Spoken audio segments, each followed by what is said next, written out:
Welcome to the ARC Alliance's Bridges in the Community. My name is Nikki Krelovich, and I'm the Executive Director of the ARC Alliance Foundation. Today, I'll be your host as we give you a bird's eye view into the important work that the ARC Alliance does. The ARC Alliance is a nonprofit founded in 1951 by a group of concerned parents to support their children who had disabilities. We are an affiliate of the ARC of the United States, which has nearly 700 state and local chapters and is the largest community-based organization in the nation advocating for and serving people with intellectual and developmental disabilities. The ARC Alliance provides critical services for individuals with intellectual, developmental, and other disabilities. We serve over 2,300 individuals across Montgomery, Bucks, Berks, and surrounding counties. We have a team of over 130 professionals who support individuals with disabilities throughout their lives. We offer early intervention services, supports coordination services, guardianship services, representative payee services, and we advocate for full inclusion and human rights. Let's take a look at the different agencies within the ARC Alliance and services each provides. The ARC Alliance is a family of related agencies that work together to support individuals with disabilities. There are 3 separate agencies for serving children's services, advocacy services, and guardianship services. The ARC Alliance Foundation raises money to help support all of these agencies. We offer early intervention services to children with developmental delays from birth to 3 years old. This includes services such as speech therapy or physical therapy in their everyday settings. Our supports coordinators help individuals 3 years and up who have intellectual and/or developmental disabilities as well as autism. Supports coordination includes everything from identifying, locating, and monitoring essential services based on the individual's needs. Our guardians protect the welfare and financial well-being of incapacitated individuals in need. This goes well beyond IDD. We provide these services for individuals with any disability who may have been deemed incapacitated by the court. Now that you know a bit about the ARC Alliance, let's dive a little deeper into the services that we provide. Here's a segment on early intervention. The ARC Alliance Children's Services.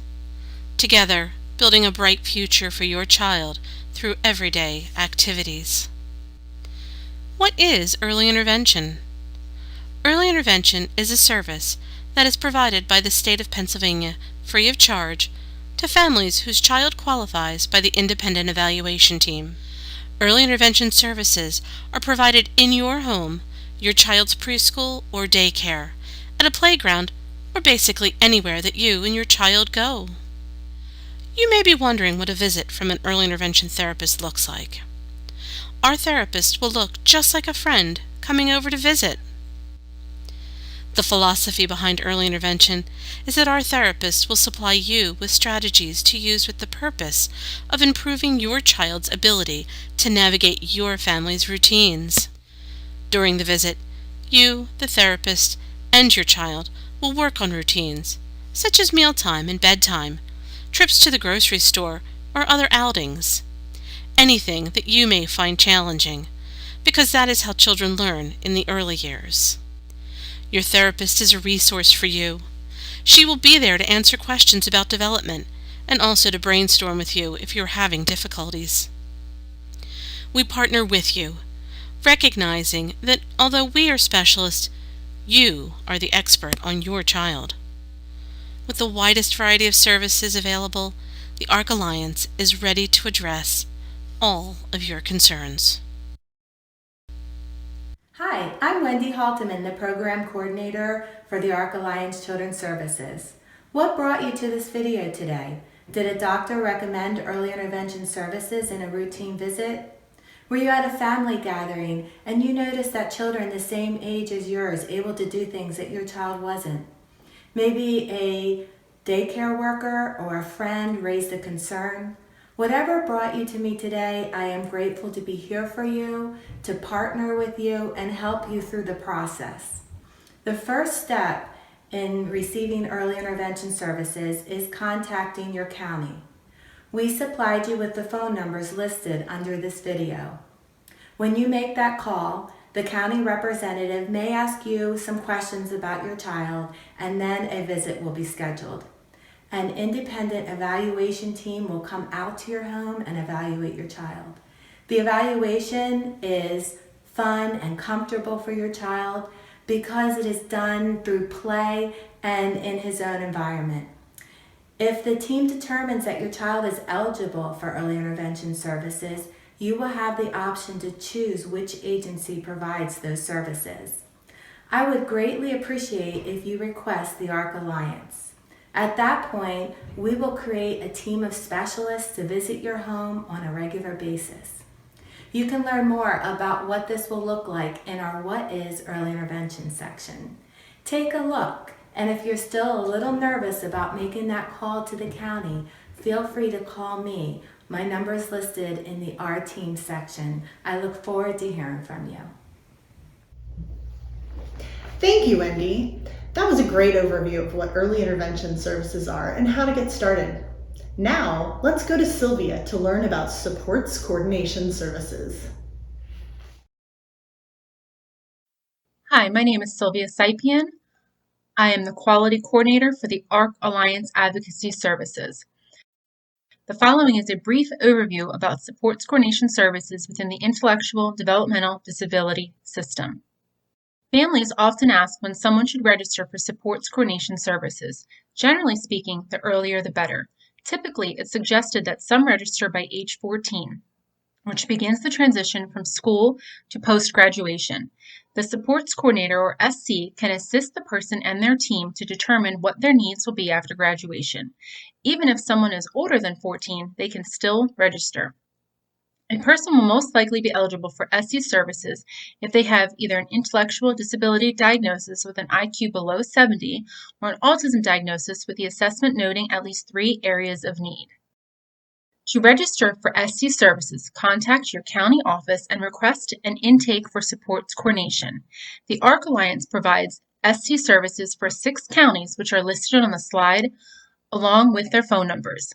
An intake determines if someone qualifies for enrollment in the Intellectual Developmental Disabilities Service System. Once determined eligible for services, you will be provided with a list of all the qualified supports coordination organizations, or SCOs, in your county. Then you choose which SCO you'd like. The ARC Alliance is one option available for supports coordination services, but there are several choices in each county. Individuals can also choose a different SCO at any time, as long as the SCO is willing and able. Supports coordination used to be known as case management, but we don't call it that anymore. It was decided to change the name to supports coordination because those words do a better job of describing what supports coordinators actually do. Very simply put, supports coordinators ensure the people they support are safe, healthy, and have a good quality of life. Although not official advocates, supports coordinators advocate for their individuals above all else. Supports coordinators are the connecting link between an individual registered in the developmental disability system and the services and supports provided by that system. They also provide assistance by navigating other service systems and accessing and organizing natural and generic supports. Other information can include things like applying for food stamps or medical assistance, renewals, or locating community social groups. They can also apply for funding depending on need and help connect them to services. These services can include skill development, employment, transportation, and life-enriching activities, among other things.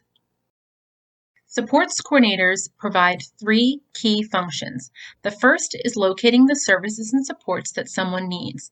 This can include things like day programs, transportation, summer camps, and respite. The supports coordinator also can help coordinate with an individual, their team members, including family and staff, and service providers based upon the individual's needs. The third key function is monitoring the person's health and safety. Also, if someone is receiving paid services, the SC ensures these services are being provided as authorized in their plan. Any issues are documented and followed up accordingly. A waiver is a Medicaid program that pays for needed services for individuals with intellectual disabilities. Unlike school, which is entitlement-based, a waiver is completely needs-based. There is a long waiting list for waiver, so that is why registering for services early is important to help the state government plan for how many individuals need waiver services. Once a person receives a waiver, the SC works with the individual and the family to determine what services are needed. This is completely individualized and is based on what the person needs and their life. Just as people's lives change on an ongoing basis, services can be added and changed as needed as well. Since there is a waiting list for waiver services, not everyone who is an SC has a waiver. The first place to look for support should be natural supports, which can include family members, friends, neighbors, and community resources such as the Office of Vocational Rehabilitation or OVR. You can also contact your local legislator to advocate for funding for the waiting list. You can go to thearcpa.org to get information about your local legislators and helpful information about items to include in your conversation. Even if you don't have a Medicaid waiver, you can still receive supports coordination services. SCs bill for services through medical assistance, just like when someone goes to the doctor, so there is no out-of-pocket cost for this service. If you have any questions or want to discuss your situation, please contact us at 610-265-4700 or email sco@thearcalliance.org. Thank you. Thank you, Sylvia. That gives a very clear overview of the supports coordination services available through the ARC Alliance. Today, we are sitting down with Pat Leo, Chief Operations Officer of the ARC Alliance. She's going to talk to us about Guardianship and Representative Payee services. Thank you for joining us today, Pat. We're excited to learn more about these services from the ARC Alliance. Thank you for having me. I'm looking forward to talking. Well, first of all, why don't we start off by telling us a little bit about when you came to the agency? So I've been with the agency for 16 years now. I started in 2006. And we started Representative Payee services in 2008. And in 2011, myself and a few other staff members became nationally certified guardians. Excellent. So can you tell us who is eligible for guardianship services? So Guardianship Services is a court appointment. So for someone to receive a court-appointed guardian, the courts need to determine to be incapacitated, meaning that they are not able to receive information, process it, and make decisions independently. So they will need someone to help them make those decisions. Guardianship should be a last resort. That is something that is pretty serious to take away someone's right to make their own decisions. And it should be serious. So hopefully people try to pre-plan and plan for the day where they may need help making decisions, and they can put in a power of attorney that will help them. So Guardianship Services, either they did not put in a power of attorney in place while they were able to, or occasionally something happens with the power of attorney and it is determined that a guardianship needs to be put in place instead of the power of attorney that might have been there for the individual.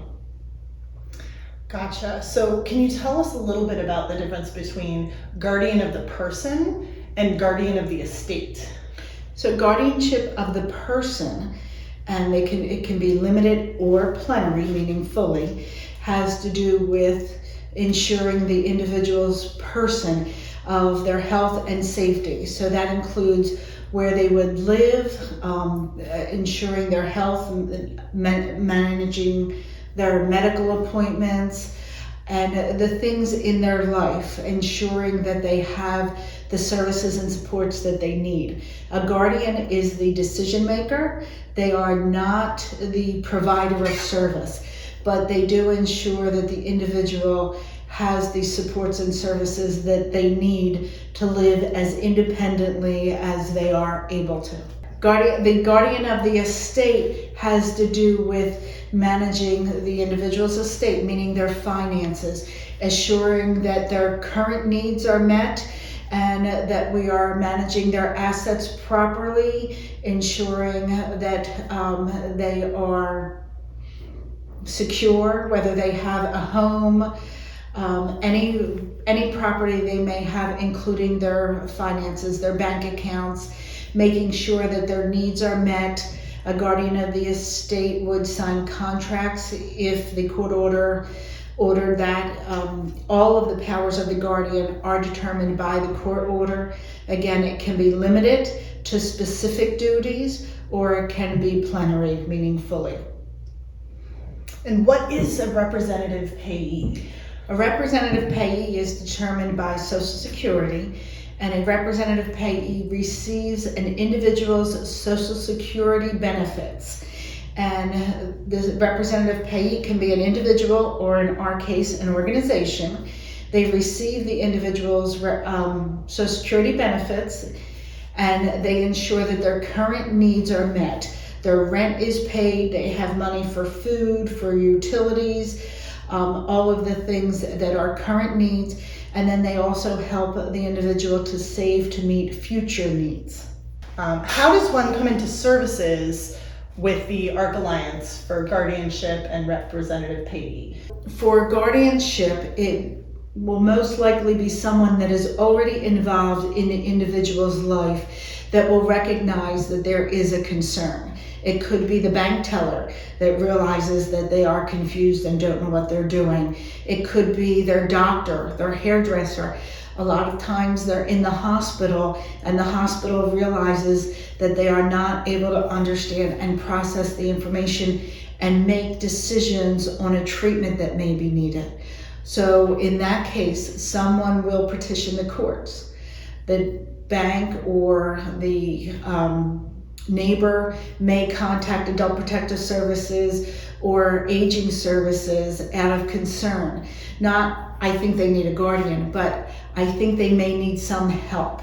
Can you please come and check on them? And then if it is determined that they may need a guardian, that will be brought to the courts, and that individual should have an attorney assigned specifically to them to ensure that their rights are protected. Evidence will be presented. If it's medical, it could be dementia, and they are not able to receive and process the information to make appropriate decisions. And the judge will determine if guardianship is warranted, and again, if it is limited or plenary, and if it is both for the individual, the person, and for the estate. And they will appoint a guardian. The petitioner may at times present an option for a guardian, or the judge may choose a guardian. And that could be an individual in the person's life or an organization such as ours. Those sound like really important services that the ARC Alliance provides. What counties do we provide services for guardianship and representative payee? We are in Berks, Bucks, Chester, Delaware, Lehigh, and Montgomery counties. What is a representative payee? Representative payee is chosen by the Social Security Administration. And someone may need some help, and a lot of times Social Security Administration could tell the individual they need a representative payee and could recommend an individual or organization. Or a provider of service most often will recognize that they need help with their finances. They don't necessarily need help with decisions, but they may just need help budgeting, managing their Social Security benefits to ensure their bills are paid before they're spending money. So then an application is made and submitted to Social Security Administration. Social Security Administration approves the representative payee, and in that case, if it is the ARC Alliance or another provider, they will receive their Social Security benefits. They will ensure that their current needs are met. Their rent is paid, they have money for all of their utilities that they need, the food, appropriate clothing, and then they help to the individual to save for future needs, which could be, next season you need new clothes, you might need a new TV eventually, go on vacation. Burial reserves accounts are always important for individuals, and oftentimes we will open up ABLE accounts for individuals so that they will have additional money that will not affect their current benefits, but they will have the money there for future needs for when and if they need it. That's great. What are the biggest challenges that the ARC Alliance currently faces with guardianship? So I guess there's a few challenges. A lot of people do not understand what guardianship is. So when we go to a bank will say, well, you need to bring me the power of attorney. And we need to explain to the banks that a power of attorney would be if the person chose. And again, that is always the best option. You would hope someone would plan for their future, but oftentimes the person does not plan, and it's to the point where they need someone. It goes to the courts. We have guardianships. So the guardianship is court appointed. If there is a power of attorney in place, the guardianship may make that power of attorney null and void. So sometimes banks can be difficult and has to go through their legal process, can take days. Sometimes we have to go back to the courts, get another order specific to the bank. So that is one concern. Another challenge can be other people don't always understand what guardianship is. Families can think that we can make the individual do something, make them do something or not do something. And we can tell them this is where you're going to live. But that individual still has rights. And a guardian should be working with that individual to make the choices that they would make if they had the decision-making ability, as much to their extent as possible, and they want to be involved. But we cannot force them to not leave the home. We can tell them, here's the medications that your doctor prescribed, but we cannot make someone swallow the pills. They still have rights, and those rights need to be respected. So that can be a challenge. One of our biggest challenges is rates. The current rate for being paid for guardianship for someone living in a nursing home is $100 a month. That rate was set in 1988 and has not changed. With current needs, it's very challenging. Our organization, as well as most organizations that provide guardianship services, run deficits and have to find other ways to be able to supplement our revenues to be able to pay staff appropriately. So we struggle, as well as a lot of other providers of guardianship and representative pay services, being able to recruit and retain qualified staff to do this service. Why don't you tell us a little bit about an individual who has really benefited and succeeded because of the ARC Alliance Guardianship Services? We have one individual. Actually, I think a lot of individuals can benefit from guardianship. Your hope is that they will, again, provide for themselves beforehand.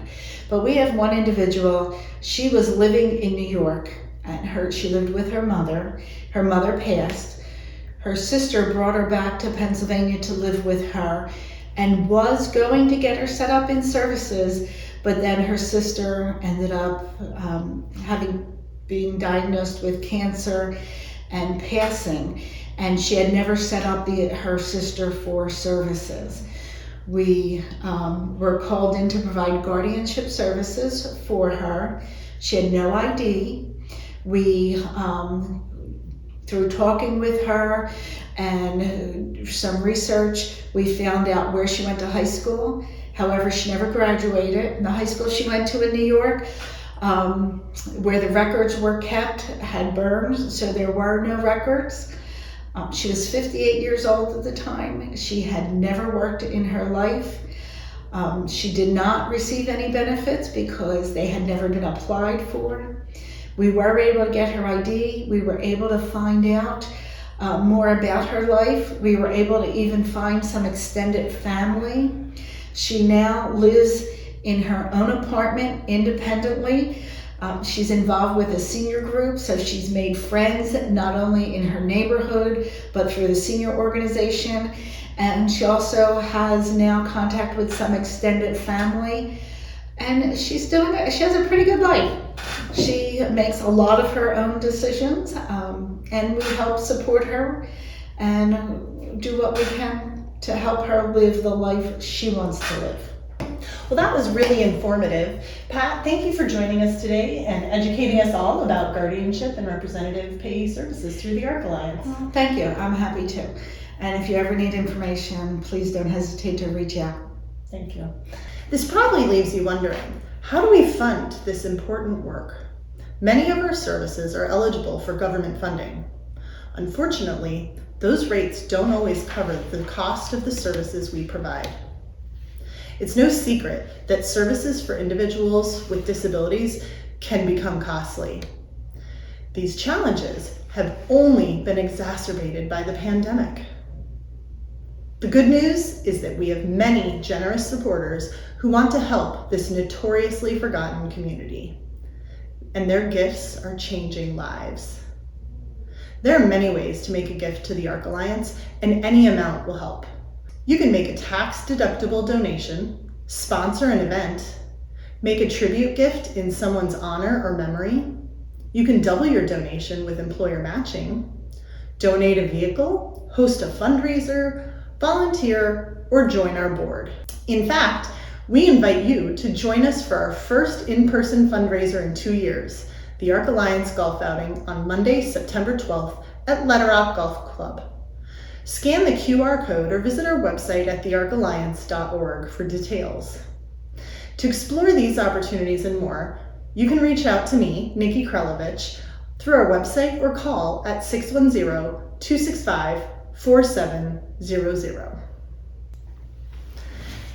You've heard about the important work that we do at the ARC Alliance. Now it's time to hear from the families we have served and do serve, and hear how the ARC Alliance is changing lives. I just wanted to take a minute to thank the ARC Alliance and especially Katie Rudolph for helping my son Nico grow over the past year. We entered the program about back in September, October, and Katie's been helping him with his speech every Thursday up until this time, and I can't begin to thank her and you enough because he has grown leaps and bounds. We had very few words back in September, and now we're having full-on conversations. He absolutely loves Katie, and it's always been a easy, comfortable, lovely exchange with her. We're gonna miss her so much come his birthday next week because we won't be seeing her anymore. But I cannot say thank you enough for everything that you've done for my son and my family because it's made our quality of life so much better. So thank you so much. Mwah. I love you, Katie. Help me, Katie. Slow kiss. Wait. The ARC Alliance has helped my family and I discover the world of early intervention and all of its benefits. For many but not all people, learning of a certain need or a special diagnosis of your child can be a tough season in life. The ARC for me brought a lot of clarity during this time. From the very beginning, it was clear the goals we would set and the steps we would take to achieve those goals. Our life has been better because of the ARC. They came into our home with knowledge and love and challenged us as a family to work together with the best interests of our child. It made me more resilient and creative as a mother, and most of all, it gave me hope. I can't thank the ARC enough for sending your wonderful therapist into our home. You will never be forgotten. Thank you for joining us today for what I hope was an informative program. If you are interested in helping the ARC Alliance achieve its mission of full inclusion, Or if we can be of any assistance, please feel free to contact us through our website or by calling us at 610-265-4700. From the ARC Alliance, I'm Nikki Krelovich. We look forward to being with you again next month.